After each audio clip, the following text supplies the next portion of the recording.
Welcome, everyone, to the L7C Podcast NBA edition. Today, we're coming with a jam-packed NBA episode. We're going to be talking about the NBA Finals, some off-season stuff, the draft, new coaches, and so much more. We have the basketball aficionado with us, Mr. Evan Debo. How are you doing today, sir? I'm doing great, Martin. It's been jam-packed last few weeks, including the crowning of a new champion in the Denver Nuggets, which we'll recap here in a second. So how are you? I'm good, man. It's been a while since we've been able to talk hoops on the pod because of scheduling stuff, but glad we'll be able to cover some of these things that are happening right before our eyes. And the NBA, it's not over. There'll be things happening in a couple of weeks.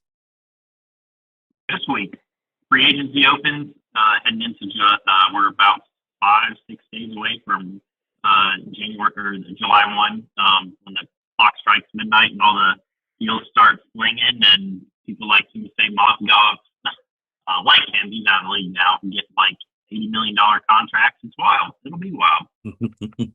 Oh yeah, that's true. But we'll get to that. But let's go right into what happened with the season. The season has come to an end.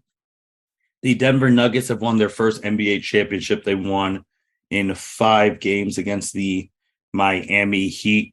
Evan, you and I have said, I think, every year that we've had this podcast of the basketball side that if Denver is fully healthy, they can win it all.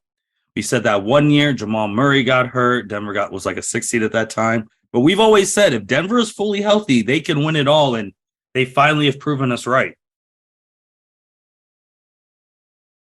Yeah. So the Magic obviously ran out for that impressive Miami Heat run here as Denver finally fully healthy, and finally with some quality depth. I mean, that's really what we saw, I think, through all 4 legs of the playoff progression. Right, was hey, those moves in the last couple of years to get a Kentavious Caldwell-Pope, to get a Bruce Brown from Brooklyn, to get a veteran in old man Jeff Green, and some quality contributions from Christian Brown, as well too as a rookie. I mean, they put it together, and they were very impressive and flexed their muscles in the series. Martin, I think back to the series before where it was like a couple possession game with all 4 of the Lakers in that sweep, but I mean, the Lakers arguably played them the closest of any of the teams they saw in there, even though it wasn't a sweep. I mean, just it was so close and all that versus when you got to the NBA Finals, we saw a little bit of that disparity and the lack of Miami depth and, all those different things kind of come to fruition where, hey, Miami just didn't have the firepower at the end. But nonetheless, they take it 4 games to 1. They are the NBA champions of the world. The Joker adds another giant piece, Finals MVP and NBA champion, to his growing resume. And, we could be looking 6-7 years, in the future, and then looking back to today and like, hey, that's the start where this guy started to cement his legacy officially in terms of best post players of all time. Yeah, no, 100% agreed. And before we go to Joker, just more stuff on like the Heat's historic run. Obviously, they beat people, I think, forget, Evan, that they were 3 minutes and 29 seconds away of losing the play-in game to Chicago. Yeah, I mean, it's just such an improbable run. I mean, we'll never see. I don't know. I mean, I've never seen to this point in 20-some years of watching basketball that a team do what they were able to accomplish. I think a lot of that is, a testament to where the league's at in terms of parity, in terms of how much depth is truly on each team, and on any given night, somebody can get your GOAT. And I mean, somebody almost got their GOAT that night too, like you said, with Chicago, and we don't have this story. And maybe we've got Milwaukee in the finals or Boston in the finals or something else. So, but what an impressive run for the Heat and Spoelstra and Heat culture. We learned so much about all those undrafted guys who continue to impress. Caleb Martin and Max Strus, and I mean all those guys. You get the veteran presence, Kevin Love, as well too, and Spoelstra's adjustments. I mean, it was so impressive to watch, and I think again that's the tape you put on for teams that are in the middle of the pack. You put on for AAU teams. You say, hey, listen, this on paper, this team's outgunned at almost every position. Yep. They don't have the depth, they don't have the names, they don't have they were such a below average 3-point shooting team throughout the entire season with an 82 game body of work. And then they just flipped the script. No, 100% agree. I mean, beating the top seeded Bucks, then being up 3-0 against the second seed Boston in the Eastern Conference Finals and finishing that in 7, beating New York, coming out of the playing game and taking Denver to 5 games. And this is the second time in 4 years that the Heat have been to the finals post LeBron James, post Big Three, D Wade era, all of that. Evan, what do they need? Because anytime we count the Heat out, they're just magically in the finals with playoff Jimmy, and obviously Tyler Hero was hurt. What one piece could really just like put them over the edge? Because no one's going to think about the Heat going into next year until maybe the playoffs.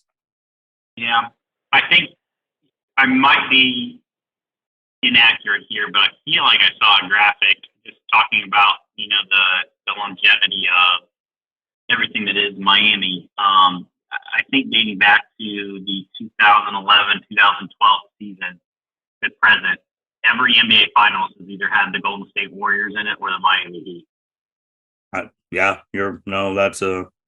That's a fairly accurate. And you don't think you're exactly right. That you don't think about that. I mean, because obviously, LeBron was in there for so much, and obviously the Warriors. There's a huge gap in there but again, that the Heat can continue to turn out. I mean, it's interesting to me to see just think about all the different league execs and scouts and player development coaches across the league that haven't been able to do what Miami does, turning just again guys on tape and some of the kids they scout and stuff, go undrafted and in college and stuff, and what they're able to turn them into.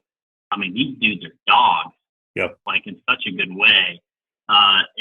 It's something you should emulate. It's something that, no matter who they get in free agency, they shuffle the deck a little bit. It's Miami. It's Pat Riley. They're going to continue to try to find ways to get their team better. I think they learned some things about themselves. I think they found out that their team's leading scorer in the regular season, Tyler Hero. He was injured and they didn't necessarily need him. So, I think that becomes potentially an expendable piece to dangle out there. There's been so much talk about Dame Lillard, who will not leave Portland for some reason. God love him, and his dedication to Rip City. But that could be the start of some kind of package of future assets. Along with Tyler Hero and cobble together some stuff. To pull something together. But I think they definitely need again some wing help. There were some size issues they faced against Boston. I think we slowly saw, maybe I don't know if this is your interpretation or not, I'm curious to know, but my interpretation of the 4 rounds of the playoff was, from Miami, is we had literally like a Superman Jimmy Butler come out and just punch Milwaukee in the face, and then slowly started to lose steam. He was never like atrocious. I think he had 1 or 2 games that were very subpar. Just in terms of what we expect from him, but you saw the grind of that 4 series piece really chip away at him. So if I'm Miami, I think obviously if there's a way to get some other kind of star without expending things, obviously I think they need some post players. You can't expect Kevin Love and I forget which Zeller we're on here. Is it Cody? To kind of help facilitate grabbing rebounds and stuff when Bam goes to the bench. So I think they need some depth there. They addressed that in the draft. We'll touch base on a little bit for now. But again, as long as Pat Riley's at the helm, and that guy's always going to try to find ways to tweak the engine a little bit to get to run more efficient. So I do agree. Like I'm from Boston. From the Milwaukee thing, all the head of steam, and then when they got to New York, it was just like, he had some good games, obviously, against Boston, but I feel like Boston was more about Caleb Martin than uh, Jimmy. And you see how far, I mean, we saw it in the bubble because he took the Lakers to 6, but he needed some help. And when the role players, I mean, there was games where their starting backcourt only had 2 points and they went 0 for 10 for 3, whatever. You can't have that in the NBA finals. So like you said, they got to improve on the shooting there and get a quality big, and they could compete, I mean, for years to come, but they're going to need a couple more pieces. But I mean, shout out to him. Shout out to the best coach in basketball at the current moment, Eric Spoelstra. And yeah. Now, Evan, anything on the Heat before we talk about Joker real quick? Yeah, I mean, again, I heard a good Dan Levitard interview this week, just talking about the mentality of Pat Riley. The last thing I'll leave it on with them is, I mean, this dude's like in his 80s, and how many times has he continually found ways to do this with Lakers, Knicks, and the Heat? It's amazing. I mean, again, to have that drive at that age. I mean, he doesn't. Levitard said it well. Like he owes the game nothing more in terms of contributions. Like he should be. I think he lives. I think he lives on the West Coast. Has a big fancy spot out there. Like he should be in and out the rest of his days. Enjoying himself playing golf, grandkids, the whole thing with the view and all the millions of dollars deserved over there. But this is the stuff that keeps him up at night. Is how do I help the Heat get better? Again, he finds ways to do it. I think again, there's so much to be said about being the architect of a successful franchise, and what he was able to do with the Heat franchise that is not that old when you compare it to the rest of the league and the teams that were annexed and brought in with the ABA, who have roots way back 50s, 60s, 70s as they continue to expand, and with the merger in 78. The Heat are a 90s team, essentially, that, came to fruition, and what he was able to do with the acquisition of, Dwayne Wade and, striking gold with that. And then, again, acquiring Shaq, and then, removing the coach and putting yourself in there to win that first title in '06 with the Heat. And then, putting together the big three around LeBron and Bosh. And I mean, just again, that mind is something to be respected. He's bristly. He's kind of a social curmudgeon of sorts. You hear about, you read, you don't know the folks, and we're just looking from the sidelines. But again, such a brilliant mind. I know there's going to be some moves he does, and I hope. And again, as things progress with Damian Lillard or whoever the new superstar who's disgruntled ends up being, and he's going to find a way to continue to keep Miami as a viable option that people want to go to for that. And just commend what he's brought to the game over the years, and this is another notch in his belt of many, many, many successes. Yep. So let's flip the script to Joker real quick. Mm-hmm. So for the series, again, NBA Finals MVP, NBA champion, said he wanted to ditch the parade and go home and ride his horses back home. Averaged 30.2, 14 rebounds, and 7.2 assists in there. I mean, watching what he did in the playoffs, watching what he does all year, we're talking about. We were just begging for Joel Embiid to be the next person, right? We talk about, and one of my frustrations I see all the time is these voters have voter atrophy, right? With whoever the awards person is. We voted for him last year. We voted for him for 2 years. Like, again, I think LeBron probably could have easily another 3 MVPs in his closet if it weren't for that voter atrophy mindset. But we were so. I think both 23s, both 23s could have done both. Are in the same boat. Fair, yeah.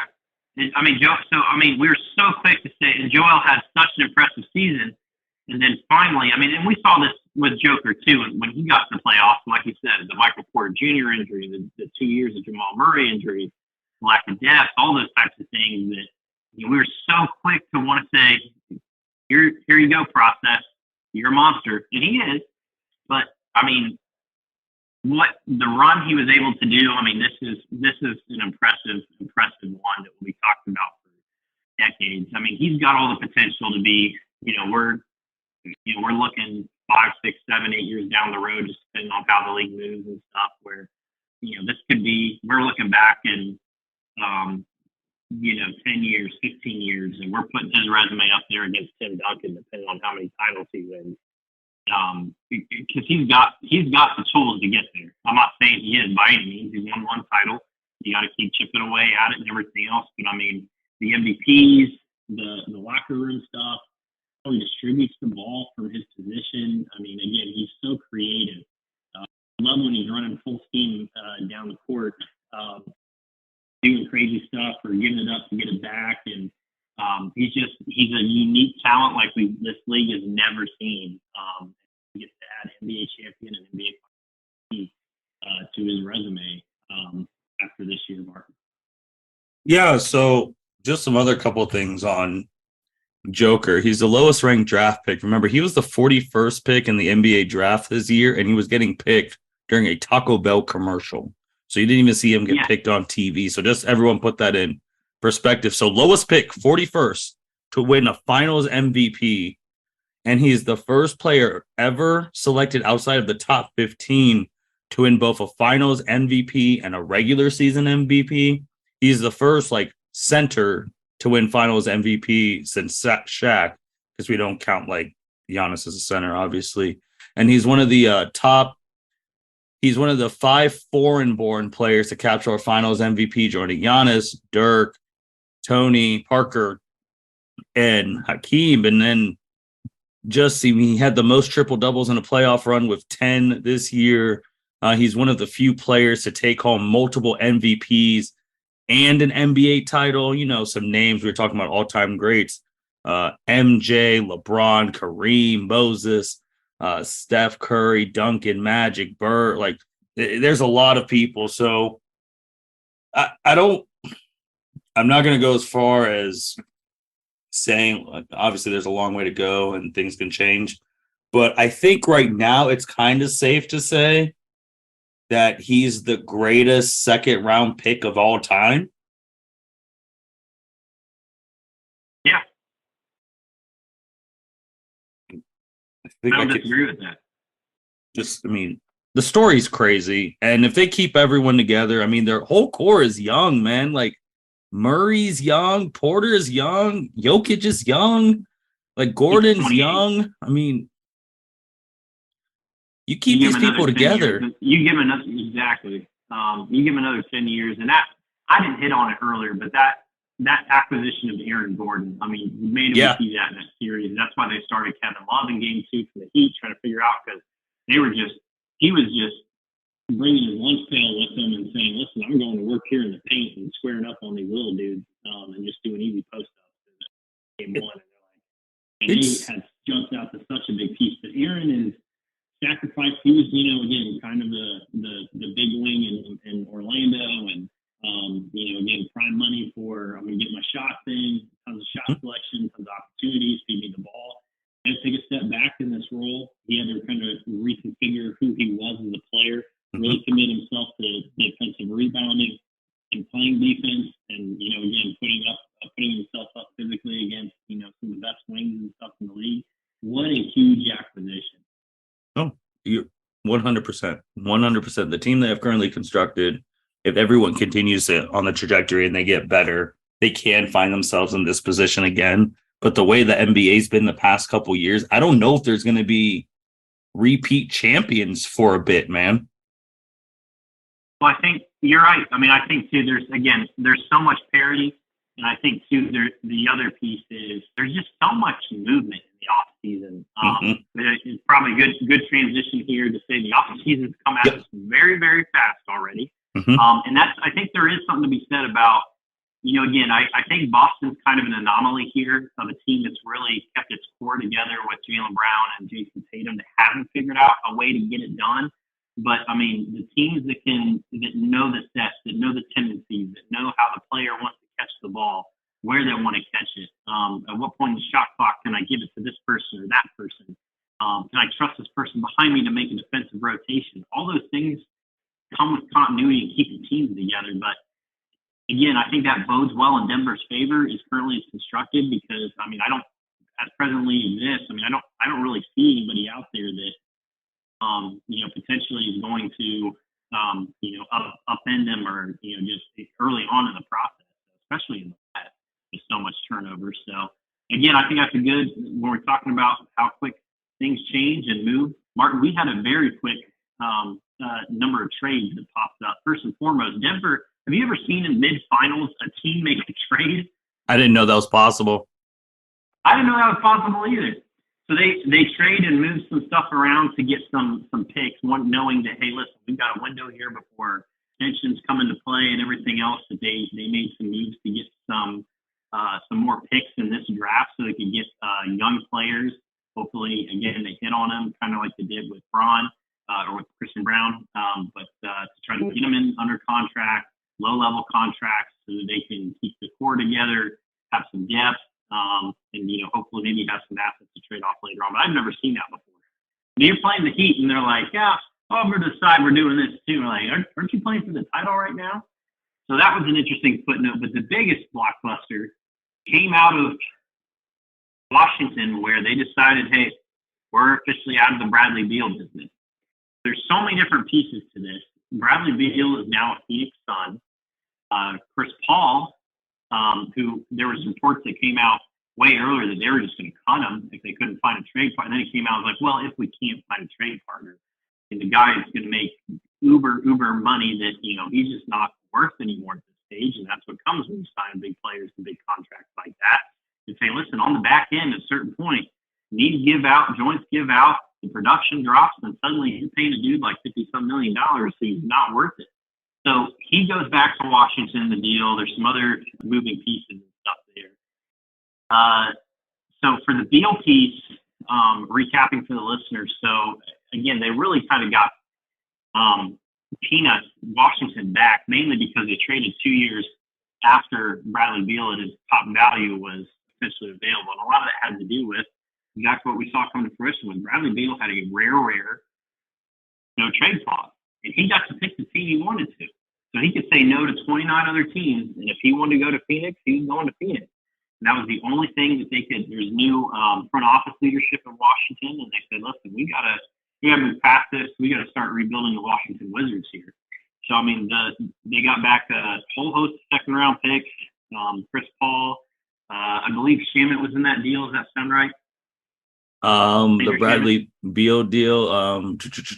So the Suns receive, well, at this point, let's see, the Wizards received Chris Paul, Landry Shamet, cash consideration, 2024 pick swap first round, 2024 second round pick, 2025 second round pick, 2026 first round pick swap, 26 second round pick, 27 second round pick, 2028 first round pick swap, 2028 second round pick, 2030 first round pick swap, and 2030 second round pick. And the pick swaps sound all nice and fancy and stuff, but there's no way the Phoenix Suns are going to perform lower than the Washington Wizards anytime soon. So that's just a nice box to check to say, hey, owner, look what I got.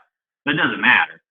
So then we progress and things get a little crazier. Chris Paul is now a member of the Golden State Warriors. So he did a podcast with Ryan Russillo a live podcast in New York City, day before the draft, I believe, where he was just kind of like, yeah, man, it was shocked. And, I wasn't expecting it. And who knows where stuff's going to go. And they're joking about should I buy my Chris Paul Washington Wizards jersey, like Chris Paul or like Carmelo Anthony's Atlanta Hawks jersey, where he was there for like 6 hours. So the Warriors essentially get themselves out of the Jordan Poole business. Porter gets himself punched in the face after signing this giant contract, had a really down year. The Warriors were they just couldn't recover from that video getting out and, again, everything that came with it. So they have an extension coming up with Draymond where they got to decide what they're doing there. He's opted out of his contract, but they essentially said, listen, we're going to win an NBA championship. Can we do it with Jordan Poole and without Draymond Green, or can we do it with Draymond Green and without Jordan Poole? They picked a guy who's gotten them the 4 titles so far. They went with Draymond, who, again, he's not signed a contract yet, but, such a huge contract dump to get out of that. So they've shifted there. Chris Paul definitely raises the basketball IQ of that team in a way that Jordan Poole would leave your scratching head, and he's chucking shots, and Steph Curry's wide open next to him kind of way. So that'll help, but you're trying to get that guy to the playoffs. It came on us fast, Martin, and that was way before the draft. Yeah. So I would also say with the Jordan Poole thing, he just didn't help himself. I mean, it's not his fault he got punched and all of that, but I think if they would have beat the Lakers and he would have played well, I think we would have a different conversation. He played terrible in that second round, awful. He played himself out of Golden State. I think that's the best way to sum it up. Is he had such a year. I mean, again, if he had a year he had before, I don't know that we're having this conversation. Agreed. But, I mean, he did play himself out. I mean, I do think that was a ridiculous contract they gave him, too. But, I mean, we were talking in the same vein of him as, a Tyrese Maxey kind of up-and-comer of, hey, this is a guy I think we can help stretch the longevity of our championship window here with. And, I mean, things were wild, man. And we'll be interested to see. I mean, I think with the Warriors, again, they got themselves off that deal. It goes to prove that no deal is so bad you can't get out from underneath it. We say it all the time. Oh, that's such an awful contract. Teams find ways to do it. And now 39-year-old Chris Paul is a Golden State Warrior. Even after all the Rockets beats of all the years where they're literally chanting bleep Chris Paul, the players were at him after they bounced him in the Rockets. And the Golden State Warriors did. So now they have to embrace him as a key part of trying to run back another championship. Well, the night is still young in free agency. We'll actually see if he actually stays there. Yeah. Things could change. Draymond could well go get himself, talking about where he might go. He can get himself a pretty hefty bag with the number of suitors. I mean, Dallas moves some stuff around to try to create some money off that Bertans contract. There's tons of folks that would love to have Draymond Green on there. His hometown Detroit Pistons would love to have a veteran mentorship guy like that and just back up the Brinks truck to him.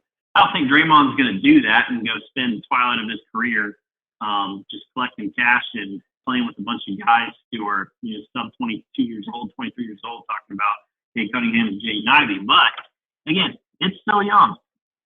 Martin, another big trade that happened. So first it was reported it was going to be a three-teamer between the Clippers, Memphis Grizzlies, and the Boston Celtics, where you were going to have Kristaps Porzingis,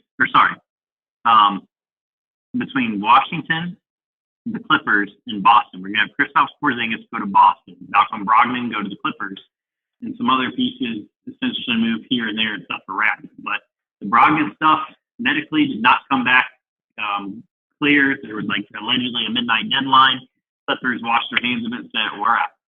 So now they reconfigured things with the Memphis Grizzlies. Kristaps Porzingis did end up becoming a Boston Celtic, adding some low post scoring around aging Al Horford, some more depth.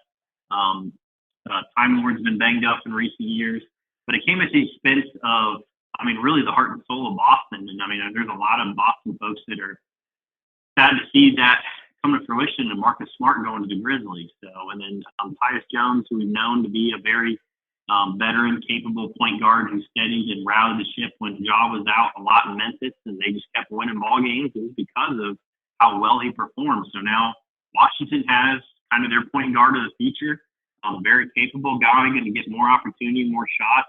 Boston they get Marcus Smart, hopefully to bring some accountability to a locker room that sorely needs it in Memphis. And then you have Kristaps Porzingis, who had a great year, coming into Boston, hopefully trying to help them get back to the conference finals and the NBA finals. With the Porzingis thing, what are your thoughts? When I first saw it, I was a little perplexed because I'm like, is this going to make Boston that much better? Is this going to put them over the hump?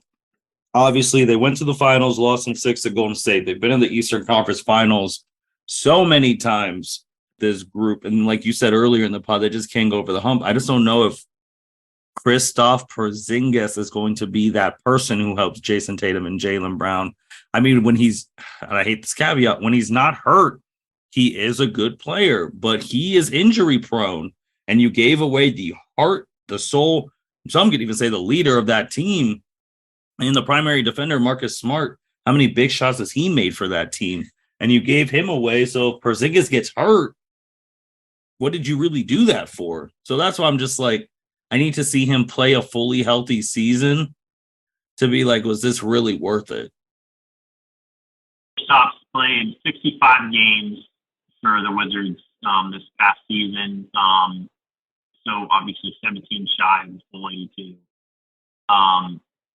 He averaged 23 and 8 on near 50% shooting from 2 and 39% almost from 3 with 85% the line. So there's some pieces there. Hey, late game, that's a guy who can go get us some free throws.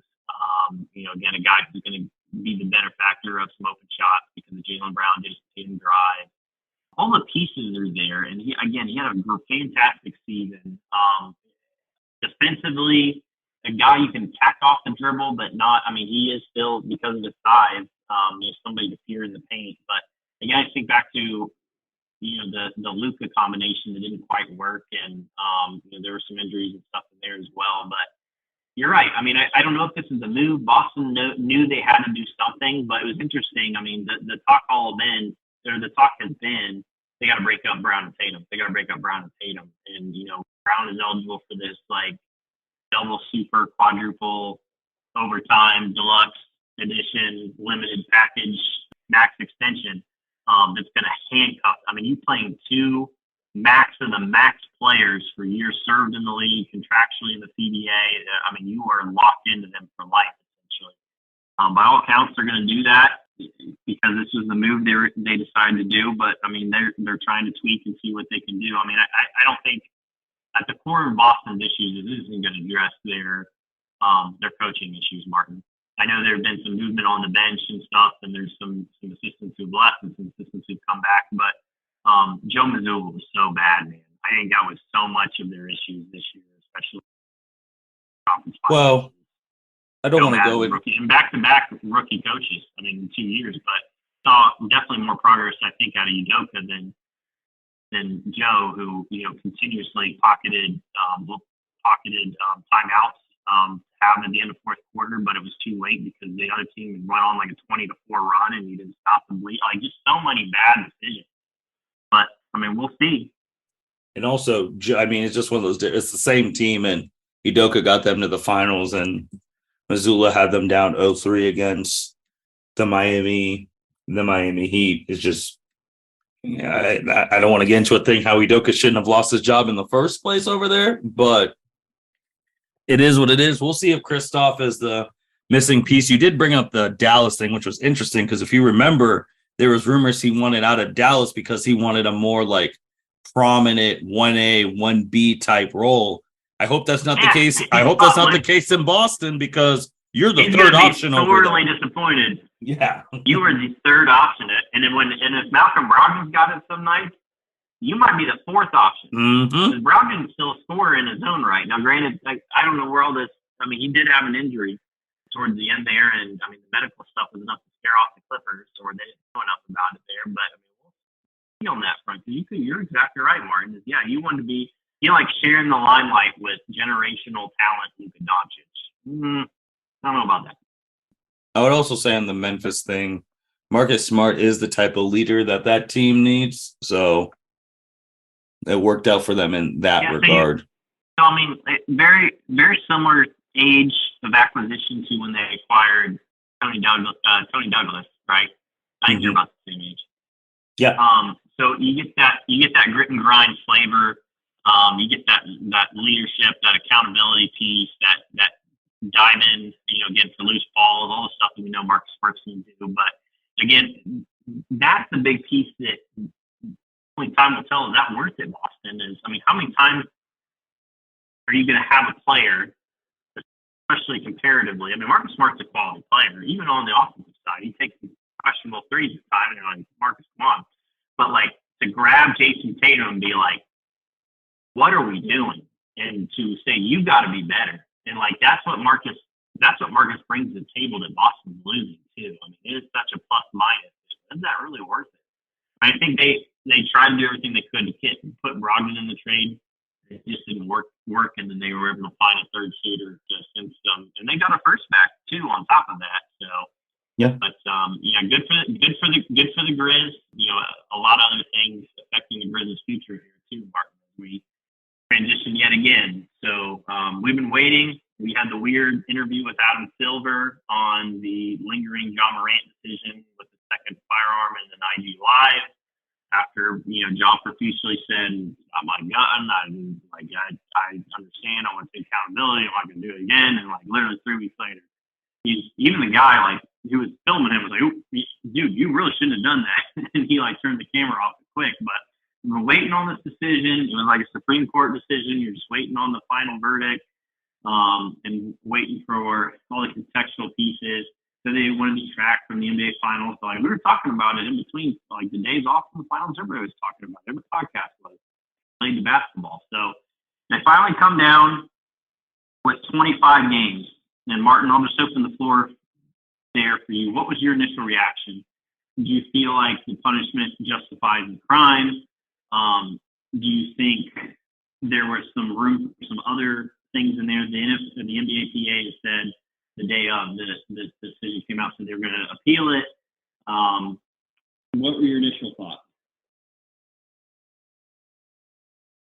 So he was they've been telling us that it was going to happen after the NBA Finals and all of that. Obviously, we just had the jaw suspension, and it just hasn't been a good run for. It hasn't been a good run for him ever since he said he's fine out here in the West, and it's bad judgment, bad idiotic moves by him. You got to know you can't do the stuff he's been doing.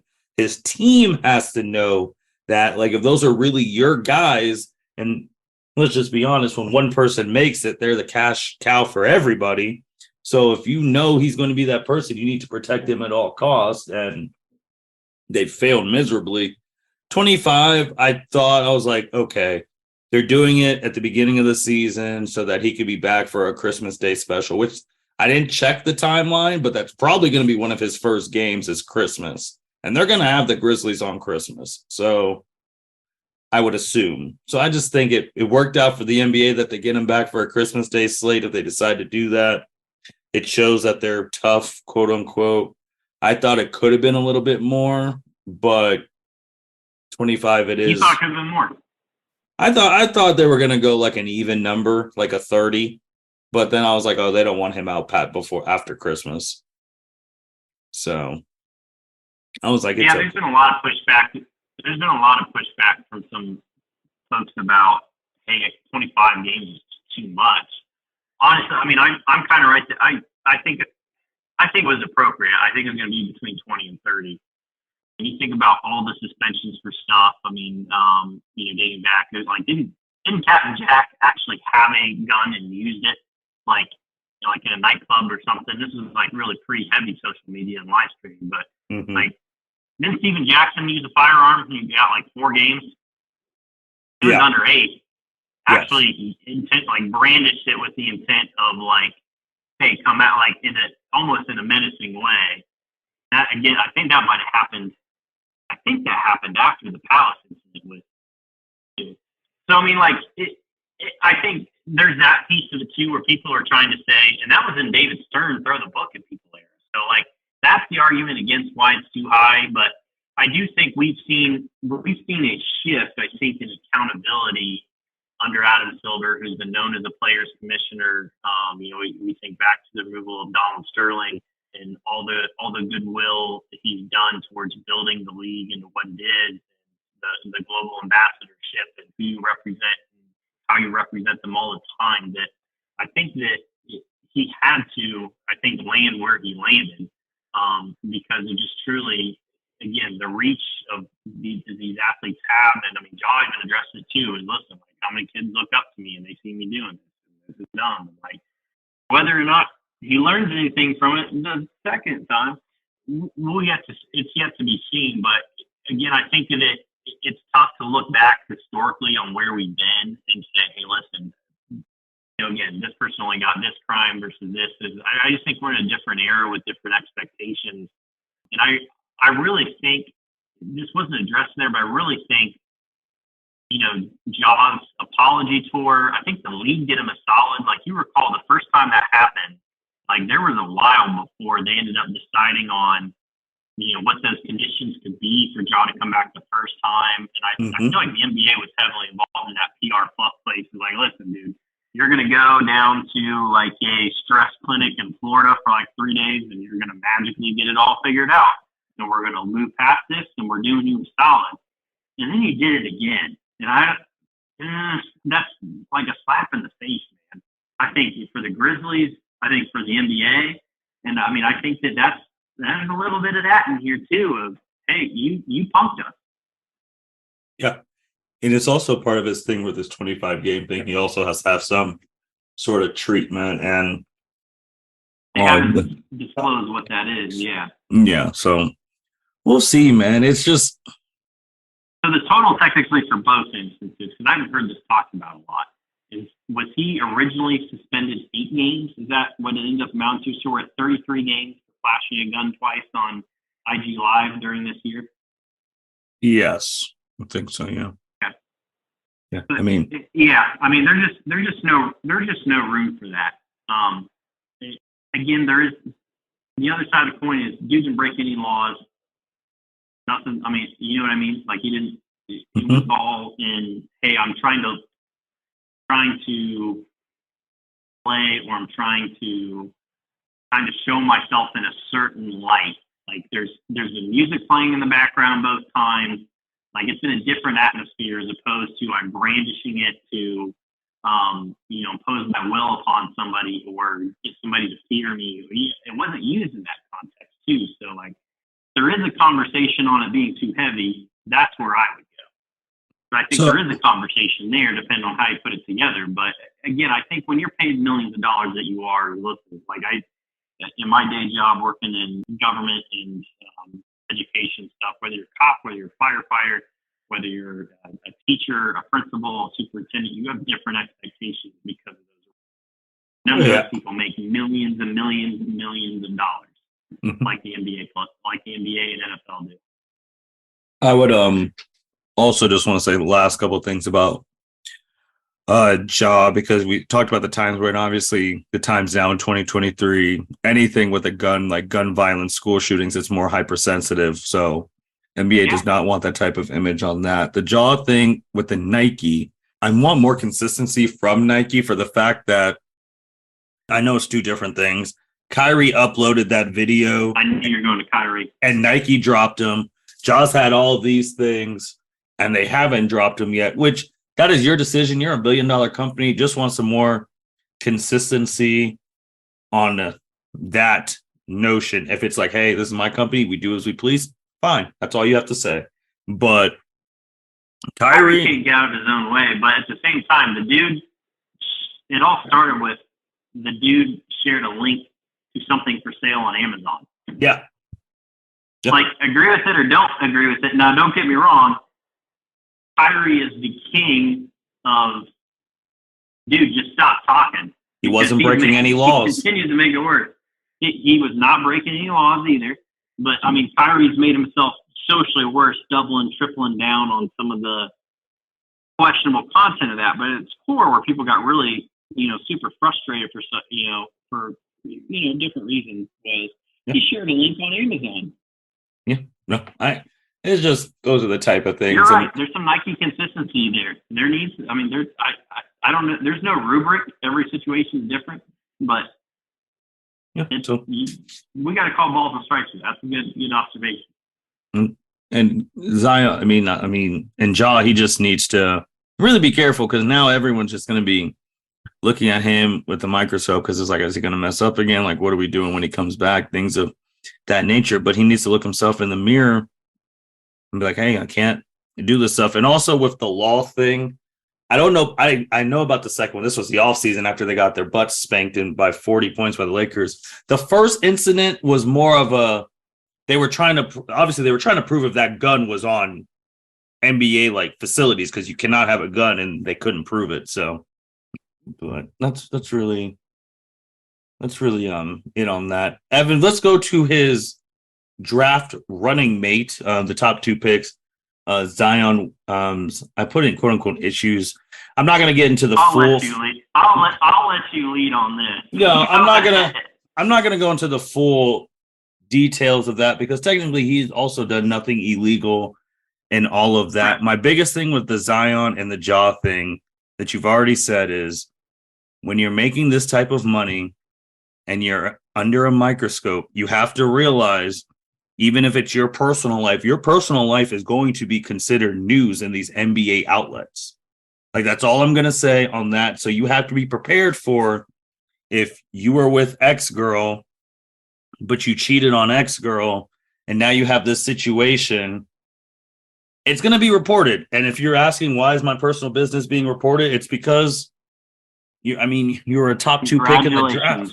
It's just the NBA. Yeah, that's all I want to say on that. I know he's irritated me because he barely plays games and he's always hurt. So now you have this drama going on, and the damage control was immaculate as how his drama happened. And then he was at a charity event the next day in the city of New Orleans. I thought you did that for him, but that's all I want to say. Yeah. Like, you have to move a certain way when you're in certain positions.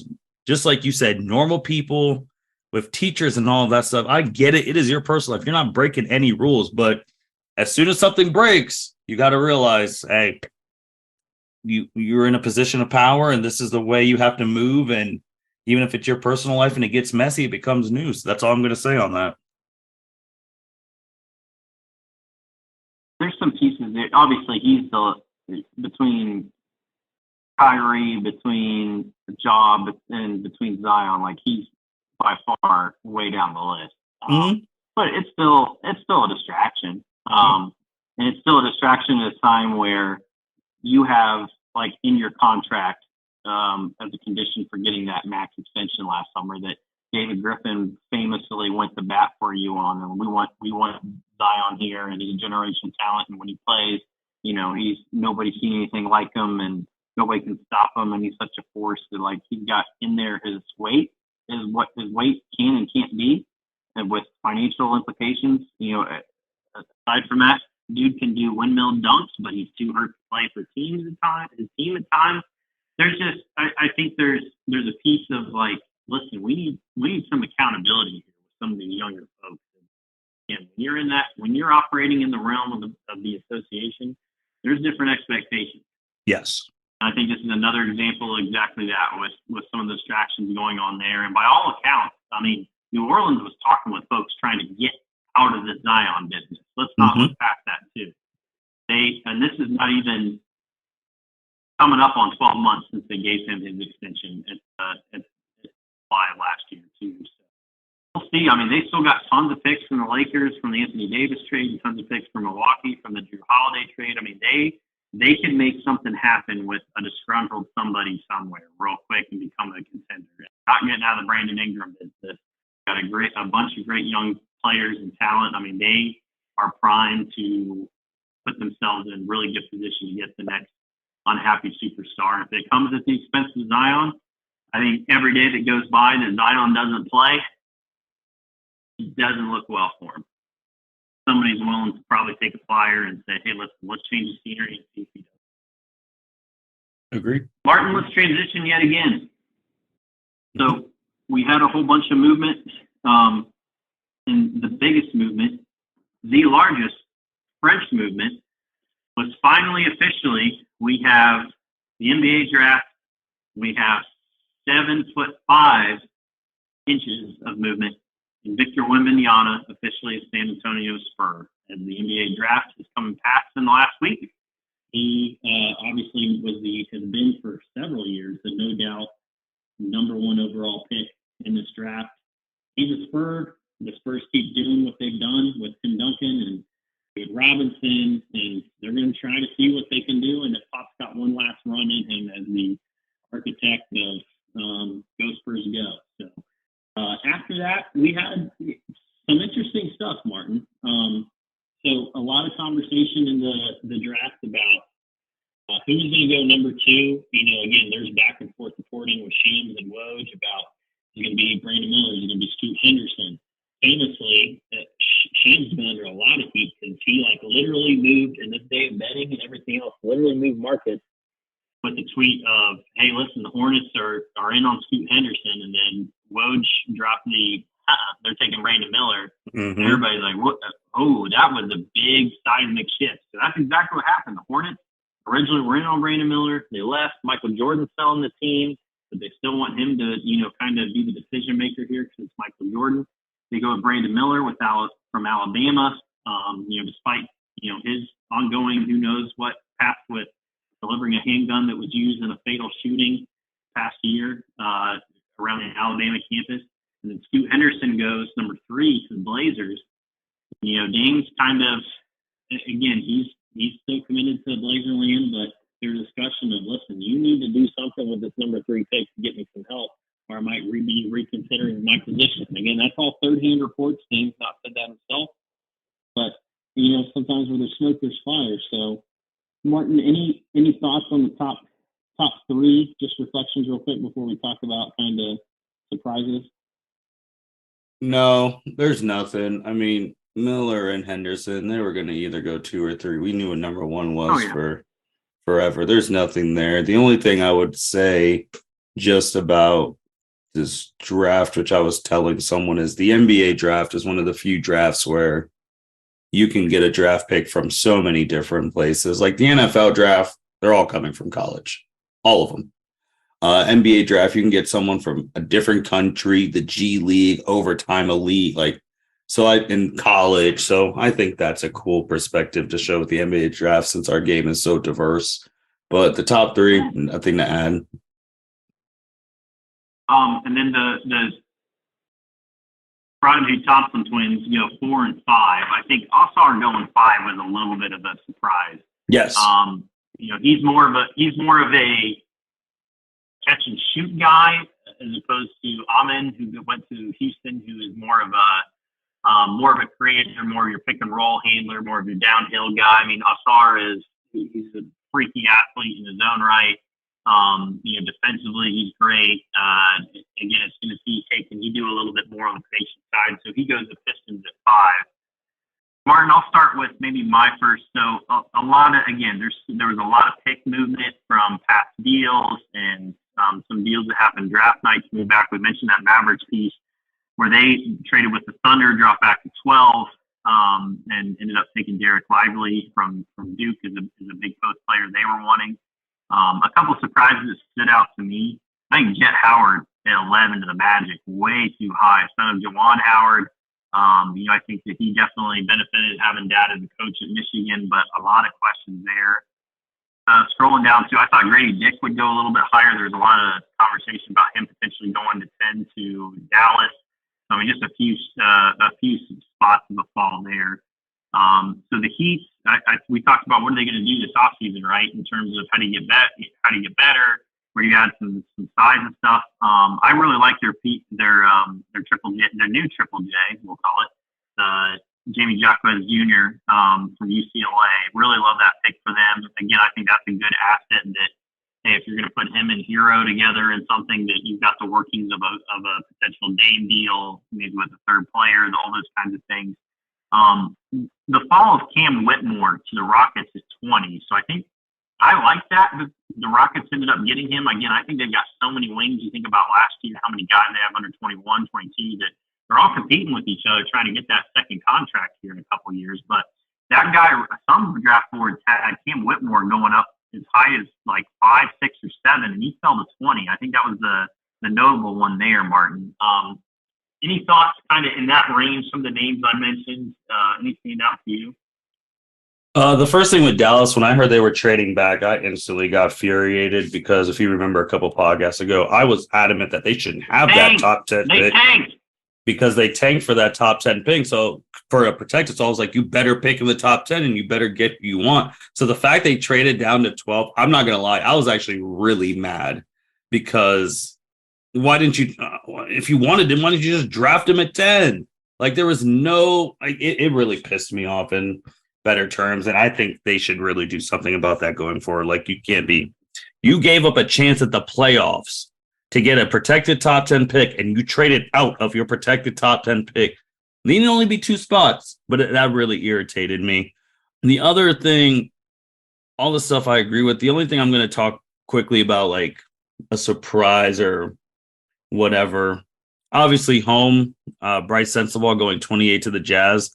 There was a point early in this college basketball season where he was considered potentially the best freshman in the country next to Brandon Miller. And then he had that huge slump and then didn't end the year well, still declared for the draft, kept his name, could have left his name out, but then he kept it in and he went 28th, where I think he would have been better if he would have came back and been a top 10 pick next year, just for difference. Like, the number 10 pick potentially can make $4 million bucks. We'll just say 4 million. And then the 28th pick is 2 million. It's a difference of $2 million. So I just feel like he should have came back, because I don't know who was telling him in his ear that he was going to be a higher up first round pick, because he's lucky he was even in the first round. Like, I thought he was going to be in the second round the way it was going, and the Jazz took him. They don't. So I just feel like that's more my thing of, that's another player where it's like, you would have been better off one more year, getting better, learning how to play some defense. Because if you can't play defense in college, I don't know how the hell you're going to play defense in the NBA. But I just feel like him going to 28, you're behind Louis Markin and all them, is just, you should have came back for a year and got better. So I don't know if he'll have a long career, to be honest.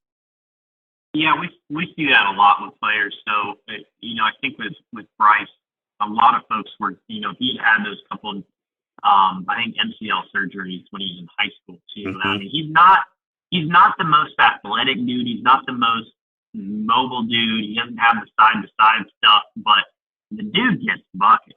So, I mean, again, that'll be the biggest driver on how long of a career he has. Of all the teams kind of in that 20 to 30 range you can get him, I like that he's going to the Jazz, here. Definitely towards the end of the first, he lost out on some serious money there. And again, when you got people in your ear, they're hyping you up. They're trying to work behind the scenes. They're trying to be selective in what workouts you're going to do versus what you're not going to do. And heck, all these kids are not going to Chicago. It's all the people, to do the combine stuff. They're just like second round pick, folks that didn't get drafted. So, again, we'll see.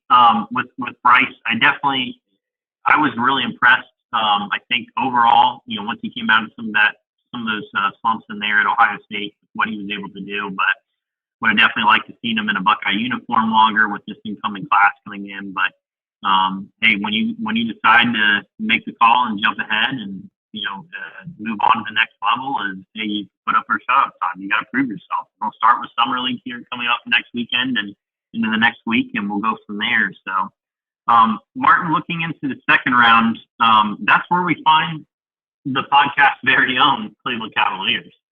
So I stayed up, I think, pick 35, 36, something like that. Guys I were looking at heading in that I thought, hey, listen, if they're available, trade up and get them. So obviously the Cavs gave away everything they could with Donovan to get to Donovan Mitchell. Thankfully, due to the Stepien rule that, they've got their first next year. They'll, in 24, they'll have their first again in 26. Again, they're talking swaps and all those kinds of things. For whatever reason, the Jazz outperform the Cavs, which I don't see that. But, I mean, it's possible. So, heading into the draft, I really like Tristan Vukovic, a really good international talent. I really like, hey, if there's an opportunity to get the second Chris Murray, or the second Murray brother, Chris Murray, who ended up going way too high at 23, Cows weren't trading up to get him. Ben Shepherd was a name floating around too. I like from the G League Ignite, City Sissoko, I think that's his name. A real good versus, because again, we're really pigeonhole looking for who's going to be small support in the year, however, or whatever year we're on after LeBron, right? We got a giant LeBron James size hole. Isaac Okoro's 23, 24, something like that, undersized, playing a position as a dog defensively. But it's just not the scoring side we need, and obviously we needed some more rebounding in the playoffs against the Knicks, so we could have gotten that position all the time. Martin, there was one name I had an eye on in this entire piece that I've not mentioned yet. And I was elated when I woke up in the middle of the night, like 2, 3 a.m., scrolled down to see where the Cavs ended up picking, or if there was a, hey, they traded back up. And because we see that all the time, right, where somebody traded and got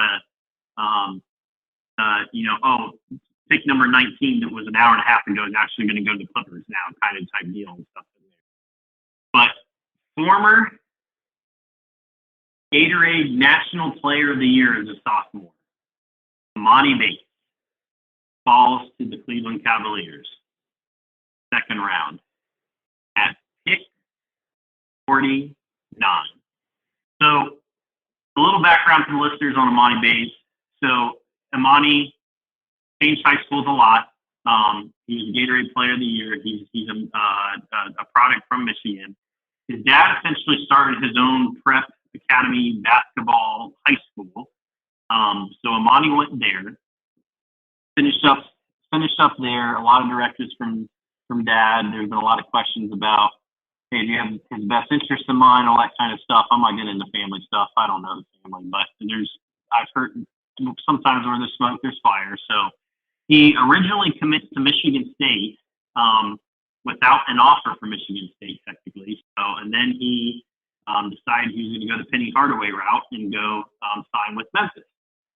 So he had a cup of coffee in Memphis, didn't last long, really underperformed, and then decided he was going to go to Eastern Michigan. So if he didn't have the Michigan context, like, how did the dude end up in the MAC? Who's this talented? Was this highly regarded. He was on an SI cover when he won Gatorade Player of the Year and stuff too. And he comes to the MAC, plays the season at Eastern Michigan. There's a really good game to look up where he just threw it at Juwan Howard and the Wolverines. And I mean, dude is just in fuego. I mean, he is every bit of 6'9", 6'10", can handle the ball well, had a huge growth spurt in high school.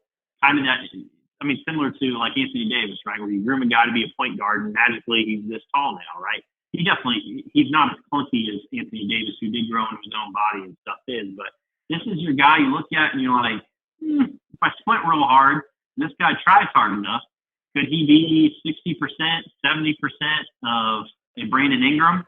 Like real thin frame, but dude just gets buckets from anywhere and everywhere. He's not all that athletic, which is crazy for that size. So where he's able to get and the ground he's able to cover is purely because of the size. But at the end of the day, you got to keep expectations low. I'm excited to see him in summer league. Again, he's a second rounder. We've got 3 two-way contracts already. A lot of people who don't know basketball are saying, sign him up. He's your starting small forward already. How did he fall to us? No. That's not how this works. There's a reason the guy fell this far to us. Obviously, the piece I did miss is when he was in Michigan, had a felony gun charge, just got pled down to a misdemeanor. Said he borrowed the wrong car with something that he shouldn't have had. So that was a big black eye that people brought up in interviews with teams and those kinds of things. But on paper, Martin, the guy fits the bill of what we're looking for. He's a long wing who can shoot the heck out of the basket, who needs to put in the work and the effort and prove himself. I mean, he's put himself in a position where he has to prove himself if he's going to have an NBA career. With that said, it's going to be a long road. It's probably going to involve a lot of G League time.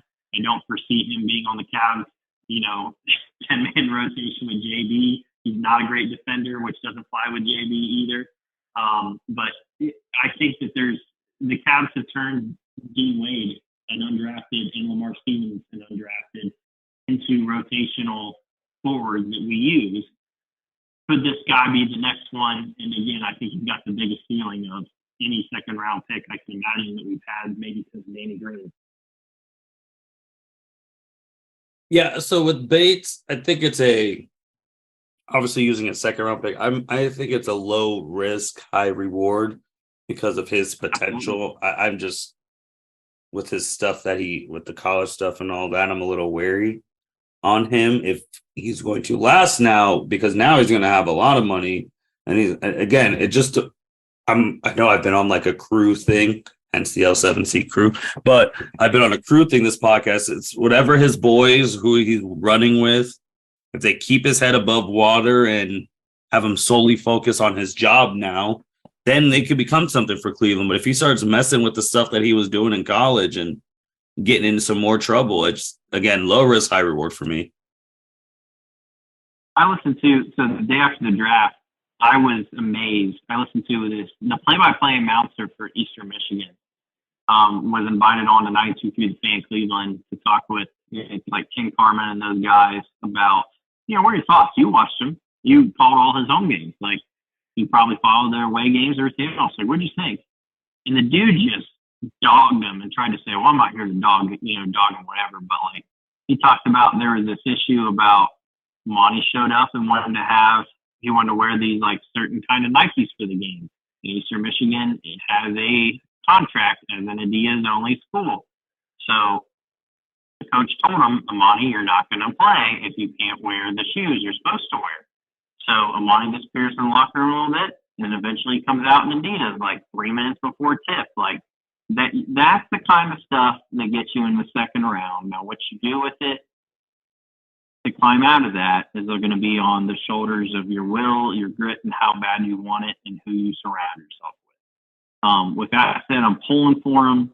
I'm pulling for, you've got not many second round picks. You have people that, you got Donovan Mitchell talking about him. Gilbert Arenas was on his podcast talking about him. That there's a lot of folks that see the talent there. I mean, the talent is there, but is he going to be everything that he absolutely could be, or is he the next Josh Shelby, who was high performing guy who ended up flaming out in the G League, and some teams took some 10 days on him, and everybody thought he was going to be a big up and comer 10, 12 years ago. Maybe a little bit sooner in that range, but and he's no longer in here, and you're looking at overseas stuff potentially. So again, that said, I'm pulling for him. We've got a giant 6'9" hole, perfect for him to fit in. I just hope he puts in the effort. Yeah. So running up against it will make some of these some quick hitters. Obviously, we talked about player movement. There's been a whole bunch of new coaches. I think at the time of our last recording, a lot of these we were wondering who they were going to be. Detroit got Monty Williams and has one of the he got a big contract. Philly got Nick Nurse. Milwaukee got Adrian Griffin, and Suns got Frank Vogel. Besides Adrian, Evan, it's what we call it in professional sports. It's just a carousel. Someone will get fired, they'll end up somewhere else. Oh yeah. The only one in there, the only one new in there is Adrian Griffin from Milwaukee. He's got easily the easiest job to walk into in terms of on-court talent with Giannis, and they've got some free agency items to discuss and figure out with Brook Lopez. They've got a number of things. I don't remember who else was it. Joe Ingles. I don't know if they're going to bring him back. They try to get him. I would like to see him as a potential Cavs target to come off the bench and just hit open threes from Donnie and DG. And then you had Chris Middleton opt out of $40-some million, Martin. Yep. Something's like I'm doing I threw that in the chat. I'm doing the Brian Windhorst. What's going on there? Pointing meme. I still expect him to go back there. There's not a lot of teams that are even good that have cap space. It's all like bad teams that have tons of cap space, like your Houstons and everything else. And Nick Nurse might lose a certain player with the beard back to Houston and the clubs down there, Martin. So that's an interesting thing to follow as well too. But like you said, it's a coaching carousel. Some of these fits are just interesting to me. I'm not a big fan. I'm not a big Frank Vogel fan. I know he's an NBA champion coach with the Lakers in the bubble, but even back to his Indiana days, not a big Frank Vogel guy, and Orlando for that matter. I do like Nick Nurse. He lost the locker room in Toronto, but it'll be interesting to see with the personalities in that Philly locker room if James ends up staying. And he's probably highly disappointed he didn't get Evan Mobley in that Tobias Harris. We talked for the listeners. Allegedly, I can't believe this. There's no way. I don't believe it. If the Cavs called about Tobias Harris and they said, "Give me Jared Allen, some picks, and Evan Mobley." Yeah. I don't believe it. Evan Mobley straight up, no. Unbelievable. So a lot of coaching movement, like you said. Some other quick hits as well too. So summer league again coming up. They'll do a Sacramento circuit, they'll do a Utah circuit, and they'll do a Vegas circuit. Cavs are only participating in the Vegas league. You'll start to see some of the undrafted players and those two-way players and folks who played in last year's summer league and year before. Maybe some players trying to make a turnaround comeback, like a Denzel Valentine who played in for the Boston Celtics G League team, trying to make a comeback. And you'll be like, that dude's got like 10 years NBA experience. Why is he here?